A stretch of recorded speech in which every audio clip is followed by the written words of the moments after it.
Assalamualaikum warahmatullahi wabarakatuh. Alhamdulillahi rabbil alamin. Wassalatu wassalamu ala khatimin nabiyyin wa ala alihi wa sahbihi ajma'in. Amma ba'd. പ്രിയപ്പെട്ട ശ്രോതാക്കളെ, ഇന്ന് വളരെ സുപ്രധാനമായ ഒരു വിഷയമാണ് ചർച്ച ചെയ്യാൻ ഉദ്ദേശിക്കുന്നത്. ബറാത്ത് രാവ് വളരെ പുണ്യങ്ങൾ പെയ്തിറങ്ങുന്ന പവിത്രമായ ഒരു രാവാണത്. ആ രാവിനെ കുറിച്ച് അല്പം സംസാരിക്കാം. അല്ലാഹു സുബ്ഹാനഹു വ തആല അതിന് തൗഫീക്ക് നൽകി അനുഗ്രഹിക്കുമാറാവട്ടെ. പ്രപഞ്ചപരിപാലകനായ അള്ളാഹുവിന്റെ അതിമഹത്തരമായ അനുഗ്രഹങ്ങളും ഔദാര്യങ്ങളും ഏറെ വർഷിക്കപ്പെടുന്ന അനുഗ്രഹീത മാസമത്രേ വിശുദ്ധ ശഅബാൻ.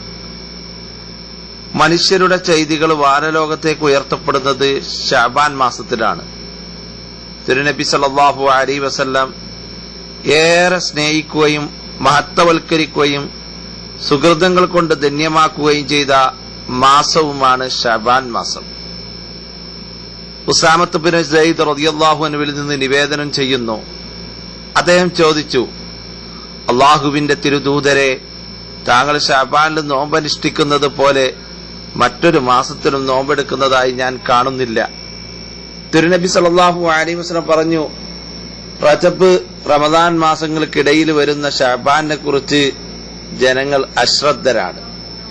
പ്രപഞ്ചനാഥനിലേക്ക് മനുഷ്യരാശിയുടെ കൃത്യങ്ങൾ ഉയർത്തപ്പെടുന്ന മാസമാണ് ശഅബാൻ. അതിനാൽ എന്റെ അമലുകൾ ഞാൻ നോമ്പുകാരനായിരിക്കെ അള്ളാഹുവിലേക്ക് ഉയർത്തപ്പെടാൻ ഇഷ്ടപ്പെടുന്നു എന്ന് മഹാനായ നസായി ഇമാം അദ്ദേഹത്തിന്റെ സുനൻ നസായി 2357 ഹദീസിൽ വളരെ വ്യക്തമാക്കി പറയുന്നതായി കാണാം. അതുപോലെ തന്നെ ആയിഷ റളിയല്ലാഹു അൻഹ പറയുന്നു, തിരുനബി സല്ലല്ലാഹു അലൈഹി വസല്ലം റമദാൻ അല്ലാതെ ഒരു മാസം പൂർണ്ണമായി നോമ്പനുഷ്ഠിച്ചതായി ഞാൻ കണ്ടിട്ടില്ല. ശഅബാൻ മാസത്തേക്കാൾ കൂടുതൽ നോമ്പെടുത്ത മറ്റൊരു മാസവും ഞാൻ കണ്ടിട്ടില്ല എന്ന് മുസ്ലിം റളിയല്ലാഹു അൻഹു റിപ്പോർട്ട് ചെയ്യുന്നു. റമദാനിന് ശേഷം നബി സല്ലല്ലാഹു അലൈഹി വസല്ലം ഏറെ പ്രാധാന്യം നൽകിയിരുന്നത് ശഅബാനിനായിരുന്നു എന്ന് ഇത് ബോധിപ്പിക്കുകയും കൂടി ചെയ്യുന്നു. ഇമാം തുർമുദി റളിയല്ലാഹു അൻഹു റിപ്പോർട്ട് ചെയ്യുന്ന ഒരു ഹദീസ് കാണാം. അനസ് റളിയല്ലാഹു അൻഹുവിൽ നിന്ന് നബി സല്ലല്ലാഹു അലൈഹി വസല്ലമയോട് ചോദിക്കപ്പെട്ടു, റമദാനിന് ശേഷം നോമ്പനുഷ്ഠിക്കൽ പുണ്യമുള്ള മാസം ഏതാണ് റസൂലേ എന്ന് ചോദിച്ചപ്പോൾ റസൂലുള്ളാഹി സ്വല്ലല്ലാഹു അലൈഹി വസല്ലം പറഞ്ഞു, ശഅബാൻ റമദാനോടുള്ള ആദരവ് പ്രകടമാക്കാൻ വേണ്ടിയാണ്, അതുകൊണ്ട് ശഅബാൻ മാസത്തിലാണ് നോമ്പനുഷ്ഠിക്കേണ്ടത് എന്ന് ഹബീബുന മുഹമ്മദ് സല്ലല്ലാഹു അലൈഹി വസല്ലം വളരെ വ്യക്തമാക്കുകയാണ്. അപ്പോൾ ശഅബാൻ മാസത്തിൽ നോമ്പനുഷ്ഠിക്കുന്നതിന് വളരെയധികം പ്രത്യേകതയുണ്ട് എന്നും അതോടൊപ്പം തന്നെ ഈ ശഅബാനിന്റെ രാത്രിയാണ് ബറാത്ത് എന്ന് പറയുന്ന രാത്രി, ആ ബറാത്ത് രാവിന് വളരെയേറെ പ്രത്യേകതയുണ്ട് എന്ന് നമുക്ക് മനസ്സിലാക്കാവുന്നതാണ്.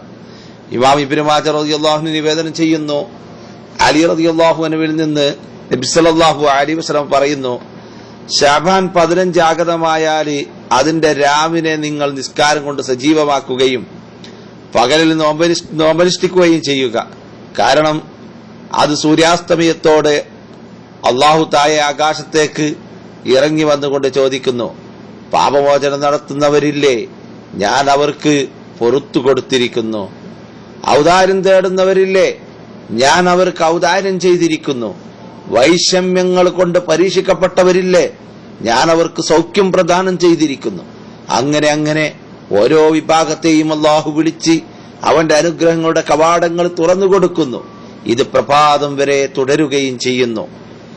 ഇമാം അഹ്മദ് റളിയല്ലാഹു അൻഹു, തിർമിദി റളിയല്ലാഹു അൻഹു, ഇബ്നു മാജ തുടങ്ങിയവർ നിവേദനം ചെയ്ത ഹദീസിൽ ഇപ്രകാരം കാണാം. ആയിഷ റളിയല്ലാഹു അൻഹ പറയുന്നു, ഒരു രാത്രിയിൽ തിരുനബി സല്ലല്ലാഹു അലൈഹി വസല്ലമയെ ഞാൻ കാണാതായി. ഞാൻ അന്വേഷിച്ച് പുറത്തിറങ്ങി. അന്നേരം അവിടുന്ന് ബഖീഇലെ മദീനയിലെ മഖ്ബറ ആകാശത്ത് തല ഉയർത്തി നിൽപ്പായിരുന്നു. അവിടുന്ന് ചോദിച്ചു, അല്ലാഹു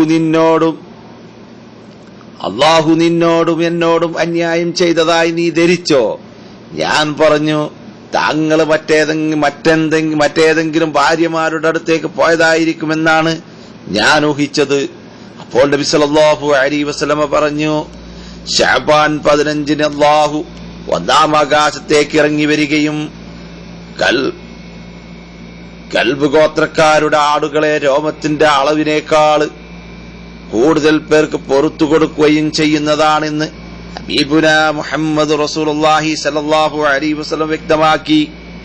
ഇബ്നു മാജ റളിയല്ലാഹു അൻഹു നിവേദനം ചെയ്യുന്നു, ശഅബാൻ 15 അല്ലാഹു പ്രത്യക്ഷപ്പെടുകയും സത്യനിഷേധിയും മനസ്സിന് വിദ്വേഷം വെച്ച് നടന്നു വരുന്നവരുമല്ലാത്ത മനുഷ്യന് വിശ്വാസികൾക്കും നടക്കുന്നവനുമല്ലാത്ത മുഴുവൻ വിശ്വാസികൾക്കും അവൻ പൊറത്തു കൊടുക്കുകയും ചെയ്യുന്നു. ഇതേ ആശയം തോന്നിപ്പിക്കുന്ന, ഇതേ ആശയം തന്നെ നൽകുന്ന ധാരാളം ഹദീസുകൾ നമുക്ക് കാണാൻ സാധിക്കും. വിശുദ്ധ ഖുർആനിലെ സൂറത്തു ദുഖാനിലെ 3-ാം സൂക്തത്തിൽ പ്രതിപാദിക്കപ്പെട്ട ലൈലത്തുൽ മുബാറക കൊണ്ടുദ്ദേശിക്കപ്പെടുന്നത് ലൈലത്തുൽ ഖദ്ർ ആണെന്നാണ് മിക്ക മുഫസ്സിറുകളും രേഖപ്പെടുത്തിയത്. ശഅബാൻ 15-ാം രാവാണെന്ന് അഭിപ്രായപ്പെടുന്ന പ്രമുഖരും ഈ കൂട്ടത്തിലുണ്ട്. അതുകൊണ്ട് തന്നെ ഈ രാത്രിക്ക് വളരെ മഹത്വമുണ്ട് എന്ന് നമുക്ക് മനസ്സിലാക്കാൻ സാധിക്കും. ബറാഅത്ത് രാവിന്റെ മഹത്വങ്ങൾ വിവരിക്കുന്ന പ്രമാണങ്ങൾ വിശദമാക്കിയ ശേഷം ശൈഖ് ഇബ്നു ഹജർ അൽ-ഹൈതമി റളിയല്ലാഹു അൻഹു പറയുന്നു, ചുരുക്കത്തിൽ ഈ രാവിന് ഏറെ ശ്രേഷ്ഠതയുണ്ട്. ഇതില് സവിഷ്ടമായ പാപമോചനവും പ്രാർത്ഥനയ്ക്ക് പ്രത്യേക സാഫല്യവും ലഭിക്കുന്നു. അതുകൊണ്ടാണ് ഈ രാത്രിയിൽ പ്രാർത്ഥനയ്ക്ക് ഉത്തരം ലഭിക്കുമെന്ന് ഇമാം ശാഫിഈ റളിയല്ലാഹു അൻഹു പ്രസ്താവിച്ചത്. അദ്ദേഹത്തിന്റെ ഫത്താവൽ കുബ്ര നോക്കുക. ഖുർആനിൽ നിന്ന് പ്രത്യേകമായ ചില അധ്യായങ്ങൾ ഓതി പ്രാർത്ഥന നടത്തല് പ്രത്യേകം സുന്നത്താണെന്ന് ഉലമാക്കൾ അഭിപ്രായപ്പെട്ടിട്ടുണ്ട്.